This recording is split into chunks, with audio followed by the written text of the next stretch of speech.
The polished oak of the courtroom gleamed under the fluorescent lights. "Your Honor, I'd like to present Exhibit A," my attorney, Alexa Sanchez, stated, her voice cutting through the tension. On the immense monitor, the security footage from the Grand Central Hotel played silently. There she was, my wife of 12 years, Olivia, stepping into Suite 902, her hand intimately entwined with a man who was most certainly not me. The timestamp read 3:45 p.m. on a Wednesday, a day she'd sworn was consumed by a crucial client meeting 3 months prior. I had no inkling then that I'd be sitting in this opulent courtroom, watching my life unravel on a 60-inch screen. I was merely Ethan, a husband who noticed the subtle shifts, the sudden password changes, the mysterious weekend, company emergencies, the new fervor for pilates that always coincided with late-night sessions at the exclusive Zen Body studio. But it wasn't until I found the burner phone, carelessly tucked into her designer gym bag, that my world truly fractured. It was amateur hour, almost insulting in its predictability. What wasn't predictable was my next move. Instead of immediate confrontation, a deep breath, then I placed it back precisely where I'd found it. The corporate strategist in me recognized the opportunity. She was getting sloppy, leaving a trail of breadcrumbs, and I needed every single one. Because Olivia wasn't just having an affair, she was meticulously crafting an elaborate exit strategy. I stumbled upon it accidentally, on our shared laptop. She'd forgotten to close a document. Divorce papers already drafted citing emotional abandonment and neglect. On my part, the narrative she was building painted me as cold, controlling, even subtly abusive. It was a masterclass in character assassination. Hayes changed. I overheard her tell her sister Chloe on the phone that evening. Fake tears were evident in her voice. "I've tried everything to make this marriage work, but he's just so distant now. Sometimes I'm actually scared of his moods." The performance was flawless, right until she hung up and immediately texted someone with a string of heart emojis. That night, I made 2 calls. The first was to a private investigator specializing in marital surveillance. The second, to the most formidable divorce attorney in the state, Alexa Sanchez. While Olivia plotted my downfall from our master bedroom, I was setting up a chessboard where she had already lost. She just didn't know it yet. The PI delivered results faster than expected. Not only was she entangled with a colleague, a man named Michael Reed, but they had been planning their future for months. They had even looked at houses in a tranquil suburb of Dallas, the same period during which she had convinced me to add her name to my family's ancestral property investments. "She's good." Alexa whistled when I presented the evidence alongside Olivia's drafted divorce claims. "But we're better. Document everything, record everything legal in your state, and whatever you do, maintain absolute normalcy." So I did. For 6 excruciating weeks, I played the role of the oblivious husband. I brought home her favorite peonies. I listened patiently to her flimsy excuses about working late. I even endured a torturous dinner with her parents, where she tearfully confided that she was trying her best with our marriage, while her father, Mr. Davies, shot disapproving glances my way. All the while, my evidence file grew thicker: hotel receipts, location data contradicting her whereabouts, damning text message records, financial statements showcasing unexplained withdrawals from our joint account, amounts that mysteriously matched deposits into a newly opened account solely in her name. The final piece fell into place when she orchestrated her magnum opus, a carefully staged argument where she secretly hit record on her phone, attempting to provoke me into saying something threatening.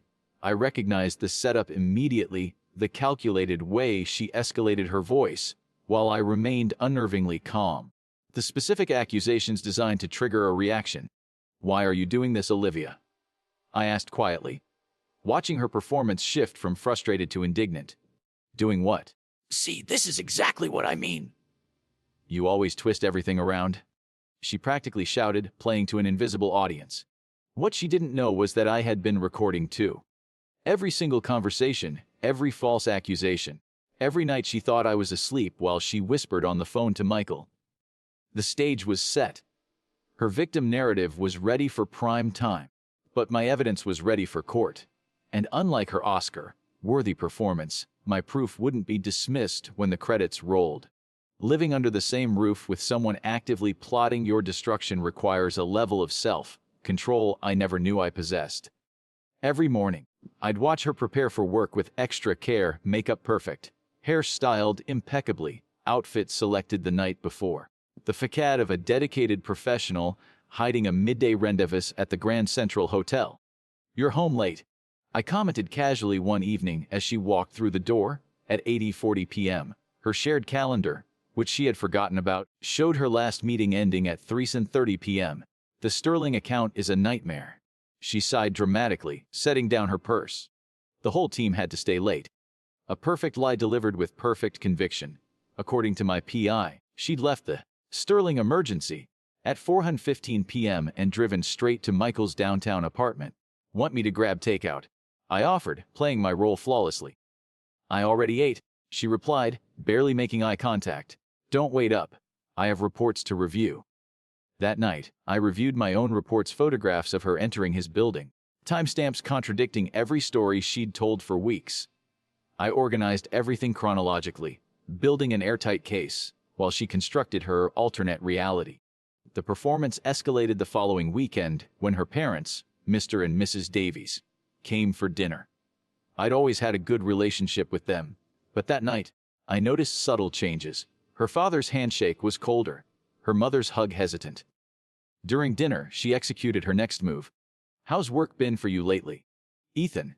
her father asked me between bites. Before I could answer, she interjected, "He's been so stressed.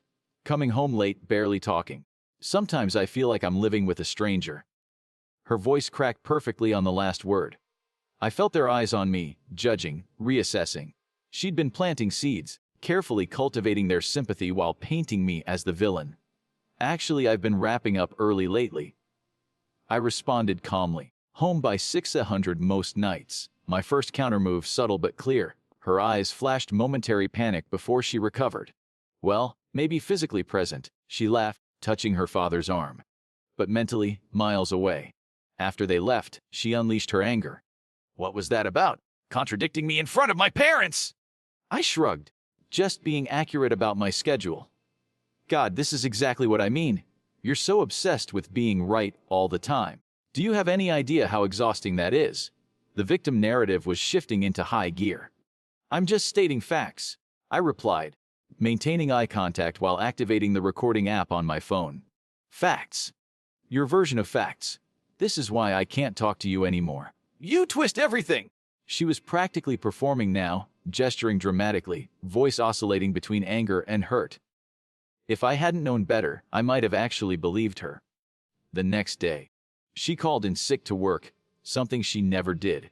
Curious about this deviation, I checked the location sharing that was still active on her phone. By lunchtime, she was at her sister Chloe's house across town.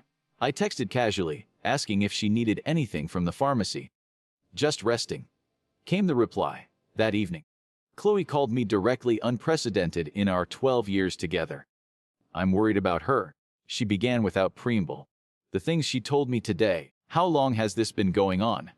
"What things?" I asked, genuinely curious about the newest chapter in my wife's fiction. "The controlling behavior." Checking her phone, questioning her whereabouts. She showed me the texts where you're constantly asking where she is. I nearly laughed. The texts she'd shown were undoubtedly the innocent. "Do you want anything from the store?" Or, "What time will you be home for dinner?" Messages any normal couple exchanges. Context removed, narrative injected. "I think you've misunderstood," I replied calmly. "She's afraid, Ethan. You know, not physically, but emotionally. She said, you've changed." The irony was almost poetic. While I collected evidence of her betrayal, she gathered witnesses to her victimhood. The game was escalating. Two could play. I began casually mentioning her late nights to mutual friends. I asked her about the Sterling account, in front of colleagues who knew no such account existed. Small, strategic moves that made her increasingly nervous. One night, I left financial documents on the kitchen table. Bank statements showing unexplained withdrawals from our joint account. When she saw them, her face blanched. "Just organizing for tax season," I explained innocently. "Some interesting transactions I wanted to ask you about." "You're spying on me now," she deflected, instantly going offensive. "Checking up on every penny I spend." "Not every penny, just the 500,000 missing ones." Her performance that night deserved a standing ovation. Tears, accusations of distrust, claims of feeling suffocated and controlled. She stormed out, slamming the door for dramatic effect.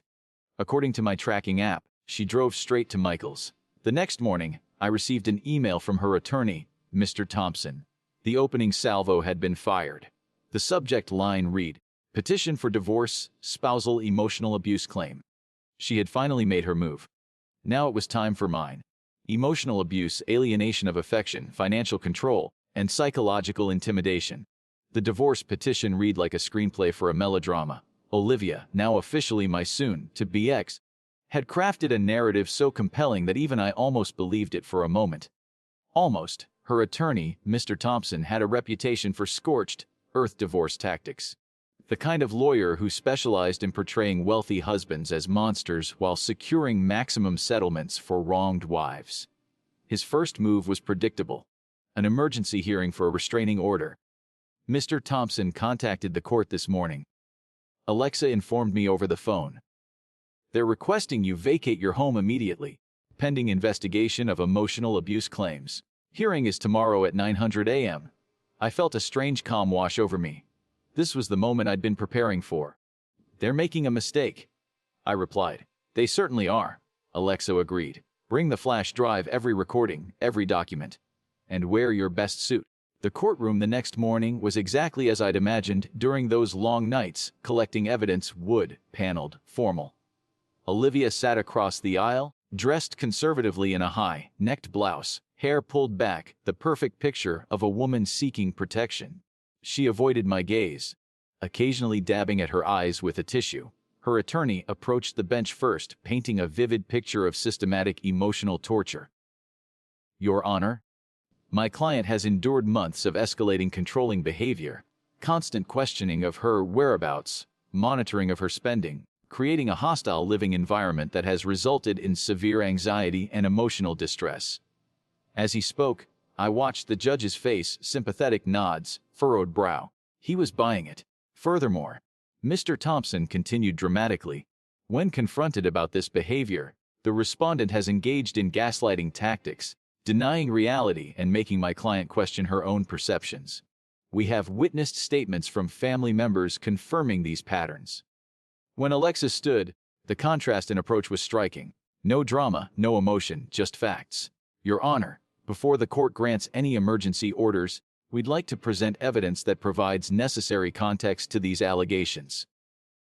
She approached with our flash drive. These are recordings of conversations between the parties, all legally obtained under state single-party consent laws. The first recording played. Olivia's voice filled the courtroom. I can't believe you're questioning me about working late. This is exactly why I can't stand being around you anymore. Then my calm response. I just asked if you wanted me to save dinner for you. The judge's expression shifted. The second recording was more damning.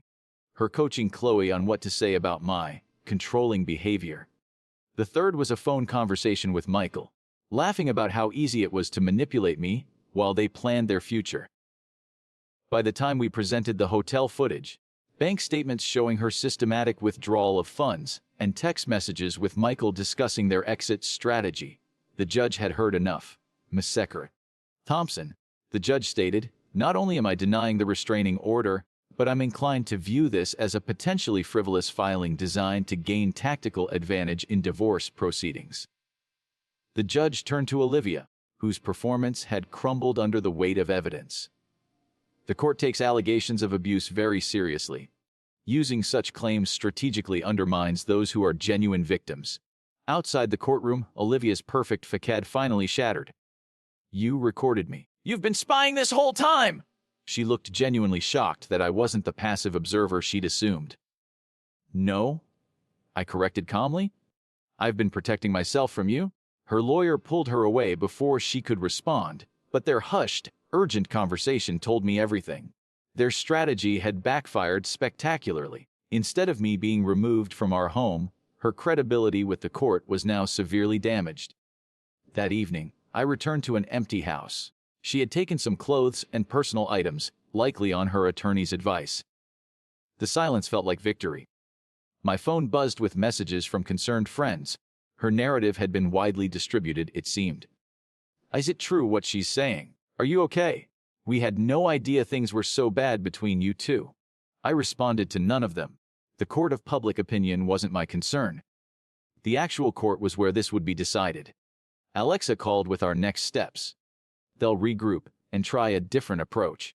Probably attempt to shift to a no-fault position and negotiate a settlement. Don't engage with her directly. Everything through me now. What about the affair evidence? I asked. We hold that in reserve, she replied. Right now, she's damaged her credibility with false abuse claims. Let's see what they offer before showing all our cards. Later that night, the predictable text arrived from Olivia. We need to talk, just us, no lawyers. Classic move. After a legal strategy fails, try manipulation directly. I forwarded the message to Alexa without responding. Minutes later, she was at the door. I watched through the security camera as she rang the bell repeatedly, then began pounding when I didn't answer. The performance continued, now with added dramatics for the doorbell camera she knew was recording. I know you're in there. You can't ignore me forever. This is still my house, too. She was shouting now, undoubtedly hoping neighbors would witness her distress. I remained silent, recording everything. Each dramatic display added another piece to my counter. Narrative, not a victimized wife seeking protection, but a manipulator whose tactics escalated when challenged. Eventually, she left, but not before delivering her final line directly to the camera. This isn't over. You have no idea what's coming. She was right about one thing. It wasn't over. But unlike her, I knew exactly what was coming next. The failed restraining order was just the opening act. 3 days later, she escalated to the court of public opinion. A private Facebook group created for support became her stage. Screenshots sent by a concerned mutual friend showed her carefully crafted post, positioning herself as a survivor escaping a controlling relationship. The legal system often fails women like me. One post read, "Just because abuse doesn't leave physical bruises doesn't make it any less real." The comment section transformed into a Greek chorus of validation. Friends I'd known for years offered her safe houses, recommended trauma therapists, and shared stories of their own toxic relationships. The narrative was spreading like wildfire, each sympathetic comment reinforcing her victim status. The social fallout was immediate. Invitations dried up. Friends became distant. Even my own cousin texted asking if I was getting help for my issues. I maintained my silence, letting her performance play out uncontested. The strategic patience Alexa had counseled was becoming a test of endurance. She's filed for emergency spousal support, Alexa informed me during our weekly update, claiming she can't access joint funds and is effectively destitute. I opened my laptop and pulled up the bank statements. She withdrew $58,000 from our joint accounts in the past month. The last withdrawal was yesterday. I noted. Perfect. Alexa replied. We'll bring that to the hearing. Meanwhile, your private investigator called with an update you should hear. The PIA's report was more valuable than I'd anticipated. Not only had the affair continued, but Olivia and Michael had opened a joint account in a bank across state lines. The timing aligned with the missing funds. Additionally, they toured houses together in his hometown in Dallas, further evidence of premeditated plans. The most damning discovery came unexpectedly from her own sister, Chloe. I can't do this anymore, Chloe said when she called me late one evening. I can't be part of this lie. We met at a quiet coffee shop the next day. Her hands trembled as she pushed a folder across the table. She asked me to notarize these last month. Chloe whispered. I didn't read them carefully then, but after what happened in court, I went back and looked. She couldn't meet my eyes. She forged your signature on property transfer documents. That vacation home from your grandparents, in Aspen, she tried to transfer it solely to herself. Why are you showing me this, Chloe? I asked carefully. Because she's not who I thought she was, Chloe replied. She told me horrible stories about you that I believed. I defended her. I testified for her, but now I'm questioning everything. She finally looked up. She wanted me to lie in court next time. To say I witnessed behavior that never happened. Chloe's statement to Alexa that afternoon added another layer to our defense evidence of attempted fraud and witness tampering. When the emergency support hearing arrived, Olivia's performance reached new heights. Her designer outfit was replaced with something deliberately modest. Hair pulled back severely, minimal makeup to emphasize supposed distress. I had to borrow money for groceries, she testified, voice quavering perfectly. He's restricted my access to all our accounts. I've been effectively homeless, staying with friends because I fear returning to our home. Alex's cross-examination was surgical. You testified you have no access to funds.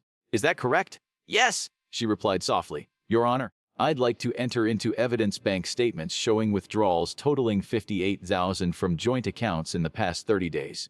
Alexa stated. All transactions made by the petitioner. The judge's eyebrows raised. Olivia shifted uncomfortably. Additionally, we have documentation of a new account opened in Dallas jointly with a Mr. Michael Reed, with deposits matching the withdrawn amounts.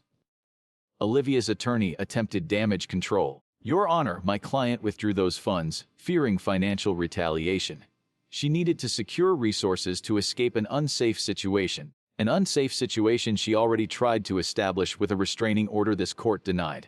Alexa countered. And perhaps Mr. Reed can explain why half these funds were used as a down payment on a property in Dallas last week. By the time Chloe's testimony about the forged documents was presented, Olivia's performance had cracked. Gone was the vulnerable victim. In its place sat a woman radiating cold fury.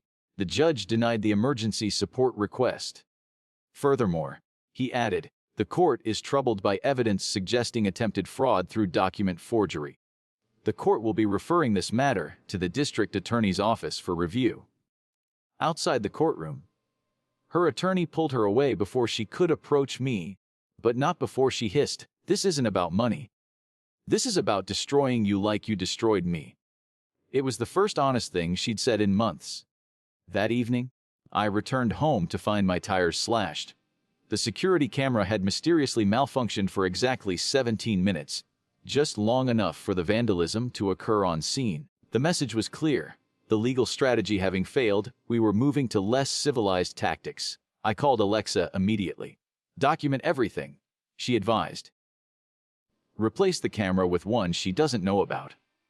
We're approaching the dangerous phase when someone like your wife realizes their calculated victim narrative isn't working. The next morning, I discovered Olivia had called my employer's ethics hotline, alleging I had used company resources to spy on her. An investigation was launched.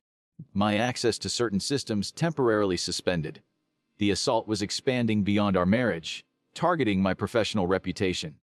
With the court date for final divorce proceedings still weeks away, I realized this war of attrition was designed to break me down, make me desperate enough to settle on her terms just to end the nightmare. I wouldn't give her that satisfaction. That night, I received a text from an unknown number. She's planning something bigger. Watch your back. The PI confirmed it came from Chloe. The chess game had entered its final phase. Her next move would be her most desperate and potentially most dangerous. The final divorce hearing was scheduled for Monday. By Thursday, I was served with yet another emergency petition, this time alleging I had violated a non-existent protective order by cyberstalking her. The evidence, screenshots of login attempts to her email account from my IP address. This is obviously fabricated, Alexa assured me, examining the documents. These IP addresses don't match your home or office network, but we'll need to respond quickly before she uses this to delay proceedings again. We had our tech expert analyze the login data. Within hours, he confirmed what we suspected. The IP address belonged to Michael's apartment building. They had created the login attempts themselves to manufacture evidence. Friday morning brought the inevitable call from my HR department. I had been temporarily suspended pending investigation of serious allegations, received from an anonymous source. The source was hardly anonymous to me. This was her nuclear option, attacking my livelihood directly. It's a common tactic, Alexa explained. Create enough simultaneous crises that you'll settle just to end the nightmare. Stand firm. But the strain was showing. Between legal fees, lost income from the suspension, and the constant vigilance required to document her escalating tactics, I was operating on minimal sleep and maximum stress. The weekend before court brought her final desperate move. Saturday evening, I received a call from the police. A woman matching Olivia's description had been brought to the emergency room with facial bruising. She had given my name as her husband, but refused to press charges. I need to speak with officers immediately, I told the sergeant who called. This is a documented pattern of false allegations in an ongoing divorce case. At the police station, I presented a complete timeline: the failed restraining order attempt, the fraudulent financial claims, the manufactured evidence, along with statements from Chloe and our mutual friends who had witnessed her increasingly erratic behavior. She's never been inside my house since moving out 6 weeks ago, I explained, pulling up security footage showing every entrance to my home for the past 48 hours. I've been at my brother's house since yesterday afternoon with multiple witnesses. The investigating officer nodded slowly. We've seen cases like this before. Ex-partners who self-inflict injuries to create domestic violence allegations right before court dates. No charges were filed against me, but the message was clear. She was willing to hurt herself to hurt me. Monday morning arrived with a sense of finality. As I entered the courthouse, I felt a strange calm. After months of psychological warfare, the truth would finally have its day. The courtroom was more crowded than expected. She had brought reinforcements. Friends I once considered my own, all there to support her narrative. Her attorney approached the bench with confident strides. Your Honor, before we proceed, I'd like to address the disturbing incident from this weekend, which underscores the volatile nature of this relationship and my client's legitimate fears. Alexa was on her feet immediately. Your Honor, this alleged incident has been fully investigated by police with no charges filed, she stated. We have evidence directly contradicting these claims, including security footage and multiple witness statements establishing my client's whereabouts during the time in question. The judge's expression remained neutral. I'm aware of the police report, counsel. No charges were filed. Let's proceed with the scheduled hearing. Olivia took the stand first. Her transformation was complete. Designer clothes replaced with something deliberately understated. Voice soft and occasionally breaking, eyes downcast, practiced vulnerability. The emotional abuse began slyly, she testified, controlling questions about my whereabouts, monitoring my spending, isolating me from friends. Each lie delivered with Oscar-worthy conviction. Then came the crescendo. When I finally found the courage to leave, the retaliation began. He turned my family against me, fabricated evidence, installed spyware on my devices. I live in constant fear. Her attorney presented statements from her friends, carefully curated text messages taken out of context, and tearful testimony from her mother about how I had changed in recent months. Throughout her performance, I maintained absolute composure, no reactions, no visible emotion, just patient certainty. When Alexa's cross-examination began, the mood shifted. You testified that you finally found the courage to leave an abusive relationship. Is that correct? Yes, she replied softly. I'd like to present evidence marked Exhibit C, Alexa said, approaching with a stack of documents, hotel receipts, credit card statements, and location data showing you began an affair with Michael Reed approximately 8 months ago. Is it not true that you found courage to leave only after securing this alternate relationship? Objection. Relevance. Her attorney interjected. Goes directly to credibility and motive, Your Honor. Alexa replied calmly. Overruled. The witness will answer. Olivia's composure cracked slightly. My relationship with Michael began after the marriage was effectively over. Evidence suggests otherwise. Now, regarding your claims of financial control, records show you had unrestricted access to joint accounts totaling over 250,000. Correct? Yes, but... And you withdrew 58,000 without consultation, tracked to a joint account with Mr. Reed. Correct. I needed to secure. Simple. Yes or no, please? Yes. The systematic dismantling continued. Each claim of victimhood countered with documented evidence. Each tearful accusation met with time-stamped contradictions. The forged property documents. The self-inflicted injuries. The coordinated character assassination campaign. The turning point came when Chloe took the stand as our witness. She asked me to lie. Chloe testified, voice trembling. To say I had witnessed controlling behavior that never occurred. When I refused, she said I was betraying her just like everyone else. As Chloe detailed the extensive coaching and pressure to fabricate testimony, Olivia's mask finally slipped completely. Gone was the vulnerable victim. In its place sat a woman radiating cold fury. The same expression I'd glimpsed in unguarded moments throughout our marriage. Her attorney requested a recess, clearly recognizing the damage being done. In the hallway, I overheard their heated exchange, her demanding a more aggressive approach, him counseling reality. When proceedings resumed, the judge had clearly seen enough, having reviewed all evidence and testimony. This court finds significant credibility issues with the petitioner's claims. Furthermore, evidence of attempted fraud through document forgery, witness tampering, and false police reports is deeply troubling. The divorce was granted on grounds favorable to me. The financial settlement reflected her documented attempt to hide assets. The judge ended with an unusual admonishment. The court notes with concern the apparent misuse of protective systems designed for actual victims of abuse. Such actions not only waste court resources, but potentially harm those truly in need of protection. As we exited the courtroom, her final performance played out, collapsing into theatrical sobs as her friends rushed to console her. The victim narrative would continue in her social circle. But in the only venue that mattered, the court of law, truth had prevailed. Alexa squeezed my shoulder. "It's over. You won."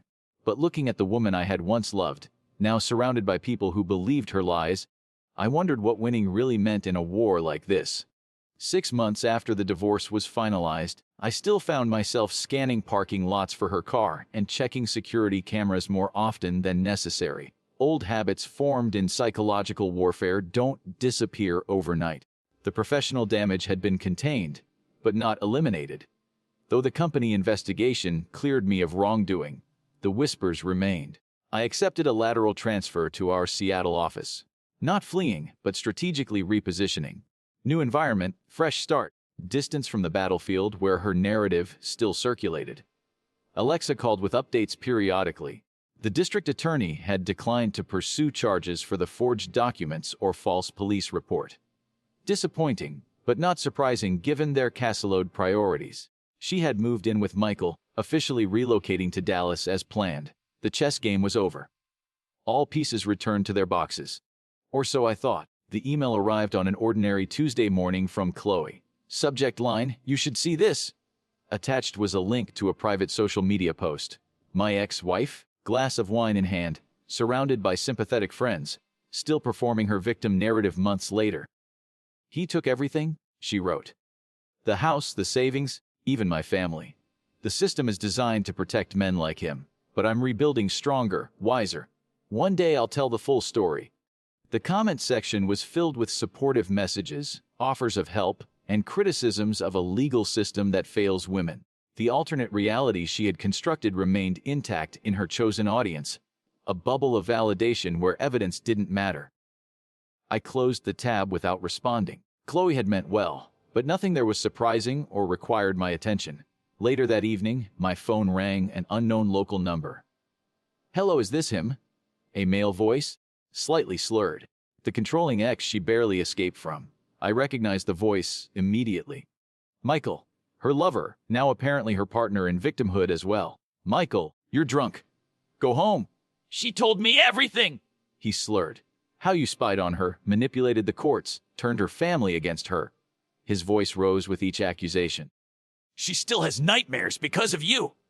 I almost laughed at the irony. The man she betrayed me with now fed the same toxic narrative she'd tried to sell the court. "Michael," I said, my voice cutting through his drunken haze, "I have security footage of you entering hotels with my then-wife for nearly a year. I have text messages between you two planning how to hide marital assets. I have evidence of you helping her create fake login attempts to frame me. Would you like me to send those to you as a refresher?" Silence. She's showing you who she is, Michael. "You're just not paying attention Yet. You're just bitter that she chose me? He slurred defensively. "No, I'm grateful she revealed who she really was before we had children." I kept my voice even. "But I do have one question. Have you noticed any money missing from your joint accounts yet?" Another long silence. Bullseye. That's not your concern." He finally mumbled. "You're right. Good luck, Michael. You'll need it." I ended the call and blocked the number. Some lessons people need to learn firsthand. A week later, I received an unexpected visitor at my office. Chloe, in town for a conference, had asked to meet. "How are you doing, Ethan?" she asked as we settled at a coffee shop near my building. "Better. The transfer has been good for me. You complicated family gatherings now that I'm the traitor who told the truth." She stirred her coffee absently. "But I couldn't keep living with the lies. Have you heard from her recently?" "Not directly, but through mutual friends. It seems history is repeating itself." She looked up. "Michael found unexplained charges on their credit cards. Money missing from their house fund. She's telling everyone he's become controlling for asking questions." I nodded, feeling no satisfaction in the predictable pattern. "And the new narrative is that he changed after they moved in together, became jealous and suspicious, started monitoring her spending." Chloe sighed heavily. "Sound familiar?" "Very. I wanted to thank you," she said unexpectedly, "for how you handled everything. You could have destroyed her completely in court with what you knew. Gone after her professionally. Made sure everyone knew every detail. But you didn't. That wasn't my goal," I replied honestly. "I just wanted the truth recognized where it mattered, legally. The rest," I shrugged. "People believe what they want to believe. Still, you showed restraint when she showed none. That says something about you." We finished our coffee talking about her new job, my new city. Normal conversation that felt alien after months of strategic thinking and legal maneuvering. As we parted, she hesitated. "One more thing. Mom's starting to have doubts. The stories aren't adding up for her anymore, especially with the pattern repeating with Michael." "That's between them," I said. "I'm not in the validation business anymore." That evening, I received a final email from Alexa, forwarded court documents from Dallas. My ex-wife, Olivia, had filed for an emergency restraining order against Michael, citing emotional abuse and financial control. The familiar playbook in a new jurisdiction. I deleted the email without responding. Their story wasn't mine anymore. 3 months later, I held the last piece of physical evidence from my former life. A sealed box of court documents, recordings, and security footage that had protected me during the divorce. Alexa had suggested keeping everything, just in case, but the box had remained untouched. After some consideration, I dropped it into the industrial shredder bin at my office, not out of forgiveness or sentiment, but because carrying evidence of past battles prevents fighting new ones properly. That weekend, I met someone at a friend's dinner party. Sarah. Smart, genuine, no hidden agendas or performative vulnerability. We talked for hours about books, travel, and obscure documentaries. Not once did I analyze her statements for inconsistencies or scan for manipulation tactics. When she suggested meeting again the following week, I found myself saying yes without strategic calculation, just authentic interest. Later, a mutual friend pulled me aside. "Just so you know, Sarah went through a messy divorce, too. Her ex was a pathological liar. Might explain why you two hit it off. You recognize the value of straightforward communication." I nodded, understanding completely. People who faced skilled manipulators develop a heightened appreciation for simple truth. As I drove home that night, I realized the greatest victory wasn't winning in court. It wasn't exposing her lies or protecting my assets. It was reclaiming my ability to trust my own perceptions, to recognize genuine connection without suspicion, to move forward without constantly checking the rearview mirror. Olivia's Oscar-worthy performance had indeed been convincing. For a while, it had nearly worked on the court, on our friends, even on me in moments of doubt. But unlike Hollywood, real life doesn't end when the credits roll. Evidence speaks louder than performance. Truth outlasts fiction. And while she continues her victimhood tour with a new audience, a new partner, and a new city to exploit, I've stepped off the stage completely, leaving her to eventually spiral into the bitter, isolated reality she meticulously constructed for herself. Some might call it winning. I call it freedom. Our story has come to an end. If you've made it this far, how about subscribing to our channel? It helps us immensely. I've selected 2 other videos for you that I'm sure you'll enjoy. Feel free to click on them. I'll be waiting for you in the next story. See you soon.